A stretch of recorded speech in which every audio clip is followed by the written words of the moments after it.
kas viņam palīdz, teiksim, iedot spērienu pa pakaļ. Šitai sēmašīnai tu teici arī, ka šķidrmēsls var kaut kā to piebarošanu. Tas ir starteris, jā, tas konkrēti šitajā gadījumā ir starteris. Tas zilais vadiņš, kas tur aiziet, jā? Nu jā, tieši tā, jā. Tas iet uz sēklas, tas ir kontakta produkts, kas viņam palīdz, teiksim, iedot spērienu pa pakaļ. Un veido arī to vidi mitrāku apkārt. Jo tad, teiksim, ar sausajiem miņukiem tu vari to darīt, bet tu nekontrolē vidi, kas ir apkārt. Ar šķidriem minerālu mēsliem tu kontrolē vidi, kas ir apkārt. Tu rādi to mitrumu, kas ir vajadzīgs priekš dīkšanas. Ko tad vēl teorētiski var pielikt klātai sēmašīnai no tām fīčām? Mēs varam uzlikt, teiksim, intervālu iestrādi.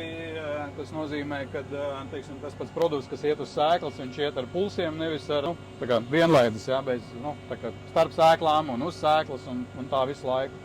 Mēs varam uzlikt tā, ka viņš ir sēkla ir šeit, un tad viņš iedod bišķiņu pirms un bišķiņu aiz.